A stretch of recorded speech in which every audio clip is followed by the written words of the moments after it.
There it goes. Hey everyone, it is Jacqui Bowman here, and I am here with Russa Wenzel. And we are excited to share with you today just a little bit about Russa, a little bit about real estate, a little bit about eXp, and then towards the end, I can't wait to share with you what Russa does during the day for her full-time job. She's amazing and has an awesome purpose. So thanks, Russa, for joining us today. Appreciate it. Yeah, happy to be here. Yeah, so tell us a little bit about yourself. I know you're from Cleveland, from the CLE, and that's where you grew up. But tell us a little bit about yourself, what you've been up to before real estate. Yeah, for sure. So I grew up right outside Ohio City. I worked in sales for a long time, but I also do a lot with events and nonprofit management. So just overseeing events, overseeing activities, just constantly moving, constantly doing stuff. Yeah, you are making stuff happen all the time. You're always on some project that ends up being amazing and creative and awesome. So that's so great.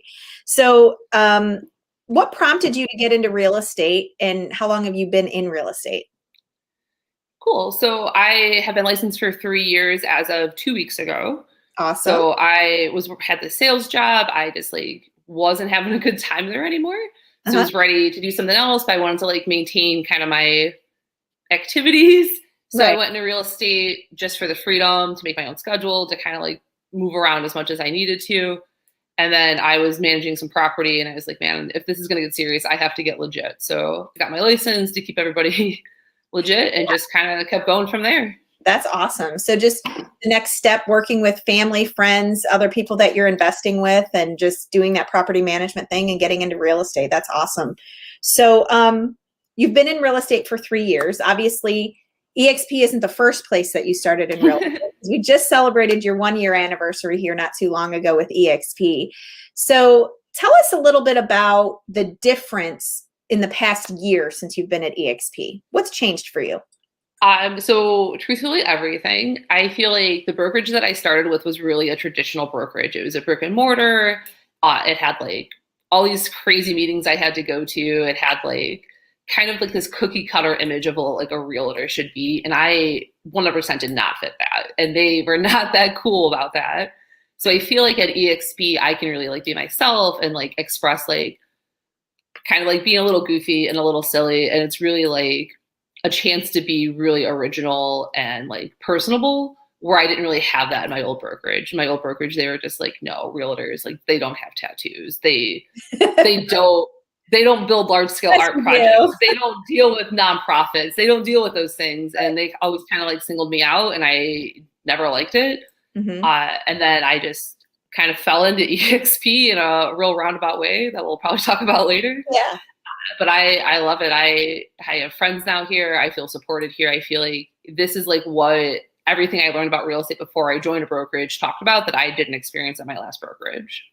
That's awesome. And some of the things you brought up is just being yourself. And one of the things that I coach on, and I know that a lot of other, coaches do as well, is about being yourself. And if you look behind my head, I can't really point because I'm back. It says be you behind me. And I really take pride in that as far as encouraging agents to be themselves. Because let's face it, we're doing business with our family and friends who already love us. So what's the point of pretending in real estate to be someone else? It just makes no sense whatsoever.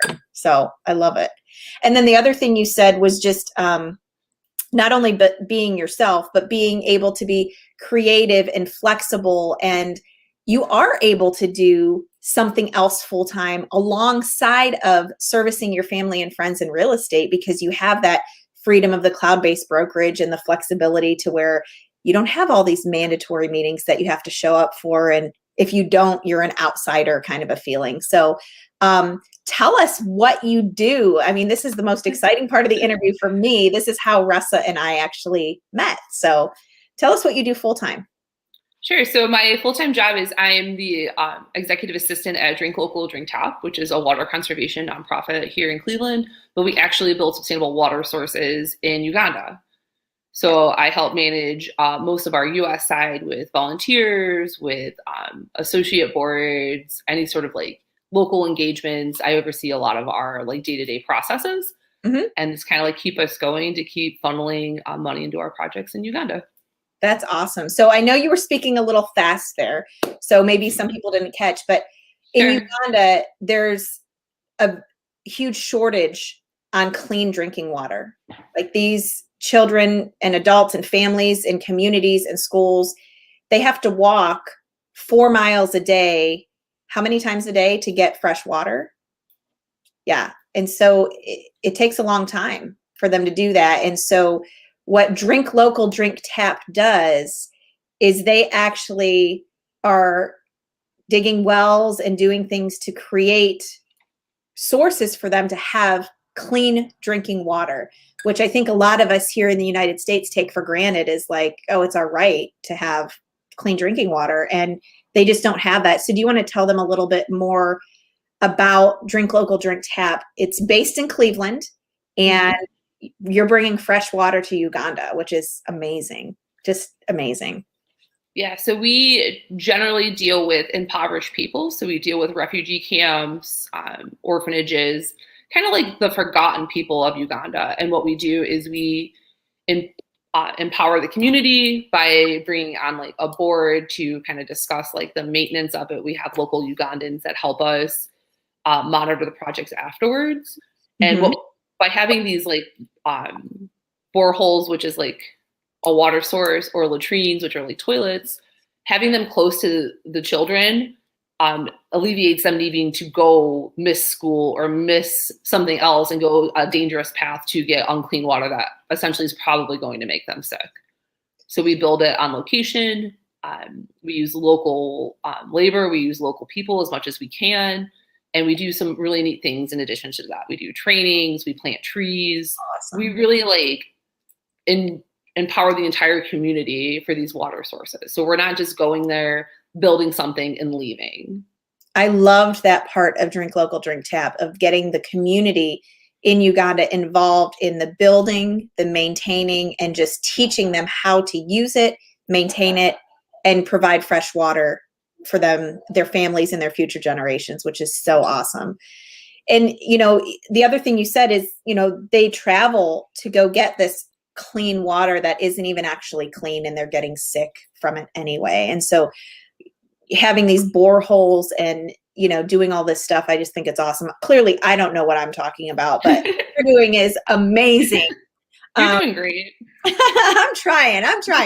Yeah. So my daughter Abby was really passionate a year ago when she was doing her DECA project, and I had heard of Drink Local, Drink Tap through our local Rotary Club like 10 years ago, through Aaron, who started Drink Local, Drink Tap. But what I loved about the whole concept is that a lot of us here in Ohio don't realize how blessed we are to have the Great Lakes, and that we are the most wealthy when it comes to having clean drinking water to drink, probably in the whole world, you know, because it's right here. And to just not take that for granted and share it with Uganda, I just think that's so cool. So that's awesome. You have a few things that people can do to get involved with Drink Local, Drink Tap. I'd love for you to talk about that. I know you guys have a 4 miles for water run, and then you also do beach cleanups. Tell them about those two things.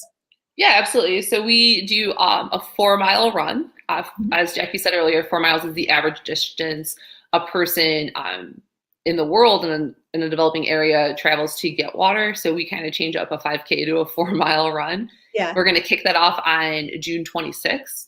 Cool. We have a couple different options for that. You could read about it on our website at drinklocaldrinktap.org. We also host a series of beach cleanups at Edgewater Park throughout the summer. You can find the schedule on our website as well. Those are our two big things for the summer, but always looking for volunteers, always looking for people to connect with and talk to too. That's awesome. Ever have any questions? I love it. So, I mean, what I love about this whole story is Russ has got this great purpose, this great mission that she works on and has all of her energy into those projects. But she loves being at eXp because it's flexible enough for her to do both at a high level and just live on purpose, which I think is awesome. So thanks for joining me today. Anything else you want to say in closing before we go? No, just check out our website, drinklocaldrinktap.org. Also, I forgot this little cool thing. We did just launch a school curriculum. So that is also live on our website, and that just went live last Monday. So that's a brand new addition for us over at Drink Local, Drink Tap. Yeah, to educate the kids. That's awesome. So, well, thank you for joining me today. We're going to go ahead in the comments and post your contact information. We'll also post the Drink Local, Drink Tap website. So if you have any questions for Russa about her nonprofit organization or getting into real estate while you have a full-time job, or talking to her about how you can be yourself at eXp if you're feeling uncomfortable at your brokerage, just know that here you can definitely be yourself, and we're going to encourage you to grow your business no matter how you want to grow your business. We're here for you. So thanks, Russa. We'll talk soon. Thank you, Jacqui.